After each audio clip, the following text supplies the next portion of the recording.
नमस्कार प्यारे बच्चों, नमस्कार मेरे मित्रों। आज हम चर्चा करेंगे अध्याय 3 शारीरिक पुष्टि, सुयोग्यता व जीवन शैली का जो दूसरा टॉपिक है, शारीरिक क्षमता तथा स्वस्थता के घटक या अवयव। तो प्यारे बच्चों, हम बात करेंगे शारीरिक पुष्टि व सुयोग्यता के घटक व स्वास्थ्य संबंधी पुष्टि के घटक के संबंध में। तो आइए चलते हैं। सबसे पहले शारीरिक पुष्टि के घटक। प्यारे बच्चों, शारीरिक पुष्टि के संबंध में हम पहले बात कर चुके हैं कि यदि कोई कार्य किसी व्यक्ति को दिया जाए और वह व्यक्ति उस कार्य को बिना थकान के पूर्ण कर लेता है और उसके अंदर अतिरिक्त ऊर्जा बचती है कि वह अन्य कार्यों को भी कर पाए, तो वह उसकी शारीरिक पुष्टि कहलाती है। तो शारीरिक पुष्टि कहला तो दी, लेकिन शारीरिक पुष्टि में कौन कौन से घटक हैं, यानी कौन कौन से उसके पार्ट हैं जिससे हम कह सकें कि हाँ भाई ये शारीरिक पुष्टि इसके अंदर है। यानी उस व्यक्ति के अंदर गति होनी चाहिए, शक्ति होनी चाहिए, दमखम होना चाहिए, लचक होनी चाहिए और तालमेल संबंधी योग्यता होनी चाहिए। यदि गति है, शक्ति है, दमखम है, लचक है, तालमेल संबंधी योग्यताएं हैं, तो हम कह सकते हैं कि उस व्यक्ति के अंदर शारीरिक पुष्टि है। यदि इनमें से कोई भी एक घटक की कमी यदि होती है तो हम ये कह सकते हैं कि उसके अंदर शारीरिक पुष्टि नहीं है। तो आइए चलते हैं। ये जो हमने 5 जो इसके घटक हैं इसके बारे में बात की। तो गति क्या है, सर्वप्रथम हम ये बात करेंगे। प्यारे बच्चों, गति कहते किसे हैं? दी गई दूरी को कम से कम समय में तय करना गति कहलाता है। यानी यदि मैं आपसे कहूँ कि ये 10 मीटर, 20 मीटर 5 बच्चों को एक साथ भागना है और उस दी गई दूरी को जो कम से कम समय में भागेगा वो उस बच्चे की गति होगी। चाहे वो 5 सेकंड में भागे, 6 में भागे, 4 में भागे, वह उस व्यक्ति की गति होगी। अर्थात कि शरीर को तेजी से दौड़ाना या चलना गति है। हालांकि विभिन्न खेल कौशलों के लिए विभिन्न प्रकार की गतियों की आवश्यकता होती है। जैसे फुटबॉल के लिए अलग है, जिम्नास्टिक के लिए अलग है, अलग अलग प्रकार की गति या तीव्रता की आवश्यकता होती है हर स्पोर्ट्स में। जैसे कि आप यहाँ पर चित्र में देख रहे हैं कि ये जितनी भी धाविकाएँ हैं, ये 100 मीटर रेस का यहाँ पर एक आपके सामने चित्रण दिखाया गया है। यहाँ पर नीचे आप देखेंगे कि ये मेंस की है, जिसमें कि 100 मीटर रेस के ये जितने भी धावक हैं तेज़ी से भाग रहे हैं। तो गति, ये जितनी तेज़ी से भागेंगे वो इनकी गति कहलाएगी। तो गति आनुवंशिक है, जेनेटिकल है, उस पर निर्भर करती है। और प्यारे बच्चों, हमारे शरीर के अंदर 2 प्रकार के फाइबर होते हैं, मसल फाइबर, स्नायु तंतु जिन्हें हम कहते हैं। एक होते हैं फास्ट, एक होते हैं स्लो। तो इन तेज दौड़ने वालों के लिए फास्ट ट्विस्ट फाइबर की आवश्यकता होती है, जिन्हें हम श्वेत तंतु भी कहते हैं। और लाल तंतु जो होते हैं वह लंबी दूरी की दौड़ करने वाले व्यक्तियों के अंदर पाए जाते हैं। दोनों प्रकार के तंतु एक ही शरीर के अंदर पाए जाते हैं, लेकिन अगर जो फास्ट ट्विस्ट फाइबर हैं उनकी मात्रा ज़्यादा है तो उस व्यक्ति के अंदर गति ज़्यादा होती है। और इसका जो टेस्ट है वो बायोप्सी होती है, उसके कारण हम लैब में उसको भेजते हैं और देखते हैं कि इसके मसल्स के अंदर फास्ट ट्विस्ट फाइबर हैं या स्लो ट्विस्ट फाइबर हैं। तो हम गति के बारे में हम यहाँ पर बात कर ली है। अब हम आगे बात करते हैं कि गति के बाद शक्ति। प्यारे बच्चों, शक्ति प्रतिरोध, कोई भी, जैसे इस लड़की को आप यहाँ पर देख रहे हैं कि ये यहाँ पर वजन उठा रही है, भारोत्तोलन यहाँ पर ये कर रही है, तो ये इसने एक ही बार में इस वजन को पकड़ा, देखिए, और उठा दिया। ये इसकी शक्ति है। यानी कोई भी कार्य करने के लिए जितनी ताकत आप लगाते हैं एक बार में, वह आपकी शक्ति कहलाती है। आपकी मांसपेशियों या मांसपेशियों के समूह के द्वारा बल लगाने की मात्रा के रूप में इसे परिभाषित किया जा सकता है। ठीक है। तो शक्ति कितने प्रकार की होती है? स्थिर और गतिशील। स्थिर यानी खड़े होके, यानी दीवार को धक्का मारना, ताकत लग रही है, मूवमेंट नहीं है, स्थिर है, स्टैटिक है, वहीं पर खड़ी है। आप दीवार को जोर से धक्का मारिए, आप दोनों तलवों को आपस में मिलाइए प्रणाम मुद्रा में, नमस्कार मुद्रा में, और दोनों को दबाइए।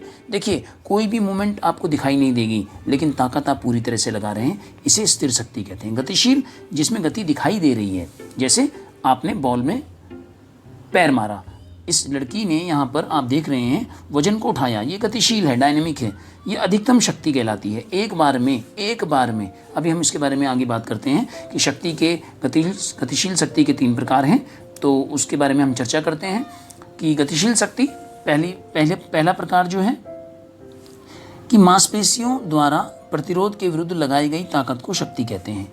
मैंने जेवलिन को पकड़ा, यहाँ पे देखिए आप, और जेवलिन को पकड़ के मैंने पूरी ताकत के साथ हाथ के द्वारा मांसपेशियों जो मेरे कंधे की हैं, बाइसेप्स हैं, ट्राइसेप्स हैं, बैक मसल्स हैं, इन मांसपेशियों के द्वारा पूरी ताकत के साथ इस जेवलिन को फेंका, वह मेरी गतिशील शक्ति कहला रही है। ठीक है बच्चों, इसके बाद हम बात करेंगे कि ये शक्ति 3 प्रकार की होती है। पहली शक्ति है अधिकतम शक्ति। अधिकतम शक्ति का उदाहरण यहाँ पर आप देख रहे हैं, ये कि उसने एक बार में केवल पूरी मांसपेशियों के द्वारा उस वजन को पकड़ा और ये उठा लिया। ये है अधिकतम शक्ति, यानी प्रतिरोध के विरुद्ध कार्य करने की क्षमता अधिकतम शक्ति कहलाती है। यह आमतौर पर उन खेलों में उपयोग की जाती है जिसमें बहुत भारी प्रतिरोध यानी वेट से जूझना पड़ता है, उसे धकेलना पड़ता है या उठाना पड़ता है, जैसे weight lifting, shot put, hammer throw, discus throw, javelin. यहाँ पर आपको दिखाई दे रहे हैं ये सारे एग्जाम्पल जो हैं अधिकतम शक्ति के हैं, और ये एग्जाम्पल दूसरे शक्ति के साथ भी फिट बैठते हैं, हम आगे बात कर रहे हैं। दूसरी शक्ति होती है बच्चों विस्फोटक शक्ति। विस्फोटक शक्ति की परिभाषा क्या है कि गति और शक्ति ये दोनों का एक साथ मिश्रण है, कि गति के साथ आपने तेजी से शक्ति लगाई है, वो विस्फोटक है। जैसे यहाँ पर ये जो एथलीट हैं ये स्टार्ट कर रहे हैं, ये तेजी से पाँव को पीछे की ओर धकेलते हैं, ये देखिए, और ये आगे तेजी से भाग जाते हैं। तो इनके पाँव में अगर विस्फोटक शक्ति है गति के साथ तेज जाने की, जैसे इसने पूरी ताकत के साथ जंप लगाई, एथलीट ने, हाई जंपर ने, और अपनी पूरी ताकत की मांसपेशियों के, पाँव की मांसपेशियों के साथ जंप के साथ पूरी ताकत लगाई और ये कूद गया, यह इसकी विस्फोटक शक्ति कहलाती है। प्रतिरोध के विरुद्ध तीव्रता के साथ, तेजी के साथ, स्पीड के साथ, स्पीड को आप याद रखिएगा, स्पीड बहुत ज़रूरी है। स्पीड के साथ ताकत लगाना, एक तो खड़े होकर ताकत लगाना, एक स्पीड के साथ, तेज़ी के साथ। जैसे मैं, आपके हाथ में एक बॉल है, बॉल को आपने धक्का दिया, ये आपकी ताकत है, लेकिन आपने पीछे से हाथ घुमा के बॉल को फेंका, वो विस्फोटक शक्ति है। यानी स्पीड के साथ यदि आप बॉल को फेंकते हैं तो वो बहुत दूर जाएगी, वह आपकी विस्फोटक शक्ति कहलाएगी। तो बच्चों तीसरा जो पॉइंट है वो है शक्ति सहनशीलता। गतिशील शक्ति के 3 प्रकार हैं। तो शक्ति सहनशीलता यानी सहन करने की शक्ति, यानी शक्ति को लगातार बनाए रखना। ये देखिए, स्ट्रेंथ एंडोरेंस, लगातार बनाए रखना, और थकान की स्थिति होने के बावजूद भी सहनशीलता, एंडोरेंस, यानी बिना थके शक्ति को लगातार लगाए रखना। ये स्विमिंग, ये साइकिलिंग, ये तीनों एग्जाम्पल आपके सामने हैं कि यह ताकत और सहनशीलता का संयोजन है, मिश्रण है। मतलब थक भी रहे हैं लेकिन उसके साथ आपकी शक्ति लगातार प्रतिरोध पर नियंत्रण और थकान की स्थिति को दूर भगा रही है, उसके खिलाफ कार्य करने की क्षमता के रूप में परिभाषित इसे किया जा सकता है। यानी ताकत लगातार बनाए रखना बिना थके शक्ति सहनशीलता कहलाती है। इसके पश्चात है बच्चों स्थिर शक्ति। हमने गतिशील शक्ति के 3 प्रकार के बारे में बात की। स्थिर शक्ति यानी खड़े होकर एक जगह लगाना। देखिए यहाँ पर ये दीवार को धक्का देने का एक एग्जाम्पल है। हालांकि ये ऑब्जेक्ट, ये जो वस्तु है, ये आपको हिलती हुई दिखाई दे रही है, ये हिलेगी नहीं, ये वहीं पर रहेगी। और ये यहाँ पर जो दूसरा एग्जाम्पल आपको दिखाई दे रहा है कि यहाँ पर जो ये व्यक्ति है ये एकदम एक ही पोजीशन में है और इसके जो बाजू हैं ये ताकत लगा रहे हैं इस पूरी बॉडी का वेट उठाने के लिए, ये स्थिर शक्ति है। यहाँ पे ये डायनामोमीटर है, इसके साथ यहाँ पर ये पकड़ के इसको खींच रहा है व्यक्ति, और वहीं पर ताकत लगाई जा रही है। कार्य करते हुए दिख नहीं रहा है, मांसपेशियाँ जहाँ पर ताकत लगा रही हैं वो उसी प्रकार से वहाँ पर मौजूद हैं, वह स्थिर शक्ति कहलाती है। स्थिर शक्ति को आइसोमेट्रिक शक्ति भी कहते हैं, स्ट्रेंथ भी कहा जाता है। यह प्रतिरोध के विरुद्ध कार्य करने की मांसपेशियों की वह क्षमता है जिसमें मांसपेशियां लगातार काम करती हैं लेकिन काम करते हुए दिखाई नहीं पड़ता है। प्यारे बच्चों, अब हम बात करते हैं तीसरी चीज़ की, वह है सहन शक्ति। स्पीड के बारे में हमने बात की, स्ट्रेंथ के बारे में, अब हम बात करते हैं सहन शक्ति यानी एंडोरेंस के बारे में। एंडोरेंस क्या है प्यारे बच्चों? एंडोरेंस का अर्थ होता है लगातार बिना थके काम करना। यह एक गतिविधि को बनाए रखने की क्षमता, यानी हम भाग रहे हैं तो हम 1 किलोमीटर 2 किलोमीटर भागते रहते हैं, थकान भी लगती है लेकिन हम भागते रहते हैं, वह हमारी सहन क्षमता है। थकान का प्रतिरोध करना, थकान को दूर भगाना, वह सहन शक्ति या दमखम कहलाता है। सहन शक्ति यानी थकान को दूर भगाना। सहन शक्ति दो प्रकार की होती है, अल्प अवधि की सहन शक्ति और लंबी अवधि की सहन शक्ति। आइए हम इसके बारे में बात करते हैं। सबसे पहले अल्प अवधि, जिसमें हमें समय कम चाहिए होता है, लगातार काम करते हैं और थकान लगती है लेकिन हमें कम समय में उस काम को पूरा करना होता है। जैसे बॉक्सिंग, इसमें शॉर्ट टर्म एंडोरेंस चाहिए, यानी 2 मिनट 4 मिनट 5 मिनट के अंदर बाउट खत्म हो जाएगी। तो आपको अल्प सहन शक्ति चाहिए, कम समय चाहिए, ठीक है। खेलों में अल्प अवधि की सहन शक्ति की आवश्यकता होती है, जहाँ पर गतिविधि थोड़े समय के लिए हो और उसके अंदर तीव्रता हो, तेज़ी से हो। शॉर्ट टर्म में तेज़ी से काम कर रहे हैं ना, ये देखिए नौका को ये चला रहे हैं आगे, तो इनके अंदर एंडोरेंस, थकान नहीं होगी, थकान होगी तो इनके अंदर एंडोरेंस नहीं होगी। फटाफट करना है, जल्दी करना है, वह अल्प सहन शक्ति है। इसके पश्चात हम बात करते हैं लंबी अवधि की। लंबे समय तक बिना थके काम करना, खेलों में लंबी अवधि की सहनशीलता की आवश्यकता होती है, जहाँ पर गतिविधि लंबे समय के लिए हो, उसके अंदर स्पीड भी हो और वो लगातार काम कर सकें। ये साइकिलिंग, ठीक है। इसमें क्या है, लंबी दूरी की दौड़, सड़क पर साइकिल चलाना, क्रॉस कंट्री करना। हम किस तरीके से बढ़ा सकते हैं, ये हम 12वीं क्लास में पढ़ेंगे। 3 विधियां हैं, निरंतर, अंतराल और पुनरावृत्ति। तो हम आगे बात करते हैं लचीलापन। प्यारे बच्चों, लचीलापन का अर्थ होता है कि यदि हमारे जो जॉइंट्स हैं, हमारे जो जोड़ हैं, उनमें गति हम कर पाएँ और उस गति को विस्तार कर पाएँ, यानी हम एक हाथ को पीछे ले जाएं और दूसरे हाथ को पीछे से कमर से ऊपर की ओर ले जाते हुए उंगलियों को पकड़े, वह हमारी लचक कहलाएगी। लचीलापन मुख्य रूप से इसकी बनावट, लिगामेंट की लंबाई, मांसपेशियों का खिंचाव, क्षमता, समन्वय शक्ति व इसके ऊपर निर्धारित करती है। यानी लचीलापन हमारे पाँव, जहाँ पर भी हमारे जॉइंट्स हैं, जहाँ पर भी हमारे जोड़ हैं, चाहे वो कंधे का हो, चाहे वो एंकल का हो, चाहे वो कलाइयों का हो, चाहे वो कूल्हों का हो, हम कितना उनको फैला पाते हैं, कितना विस्तार कर पाते हैं अपनी मांसपेशियों को, वह हमारा लचीलापन कहलाता है। हड्डियों से हड्डियों को जोड़ती है, प्यारे बच्चों आप पढ़ेंगे अभी, उन्हें लिगामेंट कहते हैं। तो लिगामेंट, हड्डियों से हड्डियों को हम कितना विस्तार कर पाते हैं, मांसपेशियों को हम कितना खिंचाव दे पाते हैं, वह लचीलापन कहलाता है। लचीलापन 2 प्रकार का होता है, अक्रिय और सक्रिय।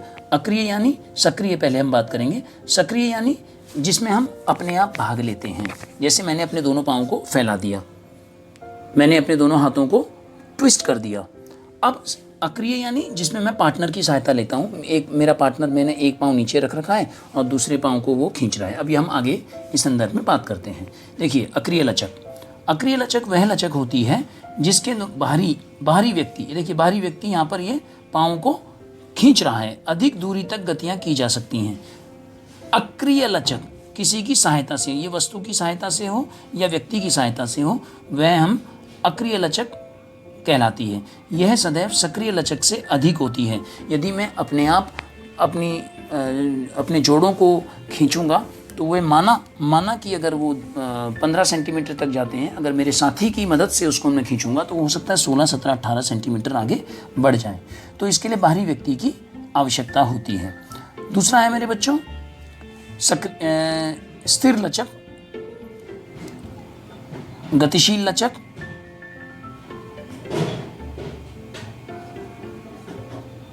अभी हमने बात की अक्रिय लचक की। सक्रिय लचक तो हमने बात कर ही ली है कि जिसमें हम खुद ही अपने आप को खींचेंगे। ये यहाँ पर एग्जाम्पल दे रखे हैं, तो ये सब सक्रिय लचक वाले एग्जाम्पल हैं। आप देख रहे हैं अपने आप काम कर रहा है। तो स्थिर लचक क्या है कि जब खिलाड़ी किसी खेल गतिविधि के दौरान स्थिर लचक अवस्था में आता है तो उसे स्थिर लचक कहते हैं। यानी जहाँ पर बैठने, लेटने, डाइविंग करते समय एकदम हम अपने आप को खींच देते हैं, अपनी स्नायुओं को, और वहाँ पर उसी स्थिति को बनाए रखते हैं, तो वह स्थिर लचक कहलाती है। अक्रिय में भी 2 प्रकार हैं, स्थिर और गतिशील। स्थिर है कि जहाँ पर हम खुद अपने दोनों पाँवों को फैलाते हैं और रुकें, वह स्थिर कर दें अपने शरीर को। और गतिशील है जिम्नास्टिक, दौड़ते दौड़ते गतिशील, जिसमें हम काम कर रहे हैं और लचक दिख रही है। देखिए ये गतिशील है, ये गतिशील लचक है। जहाँ पर हम रुक जाते हैं वो स्थिर है। जब खिलाड़ी गति में होते हैं और अधिक दूरी तक तय करते हैं, उसे हम गतिशील लचक कहते हैं। अब पांचवा पॉइंट है बच्चों तालमेल संबंधी योग्यताएं। शारीरिक पुष्टि के जो घटक हैं उनमें पांचवा है शारीरिक तालमेल संबंधी योग्यताएं। कि यदि तालमेल संबंधी योग्यताएं ऐसी योग्यताएं होती हैं जिनमें हम अलग अलग प्रकार की गतिविधि, देखिए ये इसने बॉल पकड़ी, यहाँ से इसने जंप की, यहाँ से इसने बॉल को फेंका, इसका बॉडी का कोऑर्डिनेशन तालमेल आपस में इतना अच्छा है कि उसने दूसरे को डॉस दिया और आगे भाग गया। ये देखिए यहाँ पर देखिए इसने डॉस दिया, पीछे मुड़ा, भाग गया। इसने डॉस दिया खो खो के अंदर, आप देख रहे हैं पोल डाइविंग ये स्किल कहलाती है। जिम्नास्टिक के अंदर इस लड़की की देखिए आप कितनी इसके अंदर इसका बॉडी कोऑर्डिनेशन कितना अच्छा है कि उसने तालमेल संबंधी योग्यता का यहाँ पर परिचय दिया है कि उसने पूरी अपना जो स्ट्रेच है बॉडी कर दिया है और उसके बॉडी के साथ तालमेल बहुत अच्छा है। दूसरे शब्दों में अगर हम कहें कि शारीरिक शिक्षा में तालमेल का अर्थ मांसपेशियों के समूह का एक साथ मिलकर काम करना तालमेल संबंधी योग्यता कहलाता है। माना मैं बॉल पकड़ रहा हूँ, मैंने बॉल फेंकी और आप उस बॉल को नहीं पकड़ पाते हैं और आपका हाथ स्लिप कर जाता है, तो आपका आई हैंड कोऑर्डिनेशन अच्छा नहीं है, आपकी बॉडी का तालमेल अच्छा नहीं है। आप बॉल को ठीक प्रकार से पकड़ पाते हैं, चीज़ों को उठा पाते हैं, आपकी बॉडी का कोऑर्डिनेशन ठीक है, तो आपके अंदर शारीरिक पुष्टि के ये पाँचों घटक हैं। तो ये पाँचों घटक के बारे में हमने बात की बच्चों, गति, शक्ति, सहनशक्ति, लचक और तालमेल संबंधी योग्यताएं। अब हम बात करेंगे प्यारे बच्चों स्वास्थ्य संबंधी योग्यता के घटक के संदर्भ में। तो स्वास्थ्य संबंधी योग्यता के घटक क्या हैं कि स्वास्थ्य क्या है, हम इसके बारे में पिछली वीडियो में बात कर चुके हैं कि हमारा हृदय, हमारा श्वसन संस्था, हमारा जो मांसपेशियां हैं, हमारी हड्डियां हैं, हमारा जो लचक है ये ठीक प्रकार से हो, साथ साथ हमारे अंदर किसी भी प्रकार की बीमारी ना हो, तो हमारा स्वास्थ्य अच्छा है। तो पुष्टि और स्वास्थ्य संबंधी घटक में ये फ़र्क रहता है कि यहाँ पर हमें किसी भी प्रकार की बीमारी नहीं होनी चाहिए शरीर के अंदर।